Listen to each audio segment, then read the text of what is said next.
백악관이 지난달 초 중국 인권 상황에 대한 경고로 베이징 올림픽 외교적 보이콧을 공식화했습니다. The Biden administration will not send any diplomatic or official representation to the Beijing 2022 Winter Olympics and Paralympic Games, given the PRC's ongoing genocide and crimes against humanity in Xinjiang and other human rights abuses. 미국은 외교적 보이콧에 이어 드론 업체 DJI 등 중국 첨단 기업들에 대한 파상적인 제재에도 나섰습니다. 바이든 대통령과 시진핑 주석의 첫 화상회담이 성과 없이 끝난 여파가 이어지는 모습입니다. 미국과 중국의 갈등은 올해도 양국의 정치 일정과 타이완 문제 등과 맞물려 더욱 심화될 전망입니다.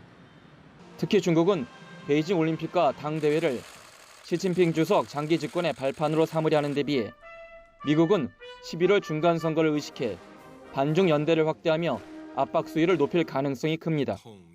중국 견제라는 것은 상당히 시급한 문제로서 민주공화 양당의 거의 합의를 받고 있는 그러한 부분 때문에 아마 국내 정치적인 면에서 중간 선거를 앞두고 중국 견제가 더 강화될 가능성이 높다. 바이든 행정부는 트럼프 때와 달리 민주주의 연대와 동맹 결속을 통해 중국에 대한 전방위 포위망을 좁혀가고 있습니다. 4개국 협의체 쿼드와 미국, 영국, 호주가 참여한 오커스 등 중국을 겨냥한 다자협의체 결성에 이어 올해 인도태평양 경제 프레임워크를 추진하고 있습니다. 미국이 주도하고 있는 인도태평양 경제 프레임워크를 통해서 중국이 주도하고자 하는 RCEP과 대립하는 구도로 갈 것이기 때문에 금년에도 미중 관계는 상당히 대립구도에서 벗어나기 어렵다고 생각됩니다.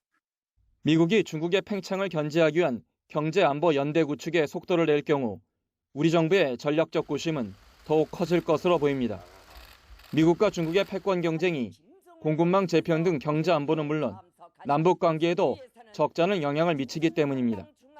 이런 점에서 베이징 동계올림픽의 정부 대표단 파견 문제는 올해 외교적 역량의 첫 시험대가 될 전망입니다. YTN 이교준입니다.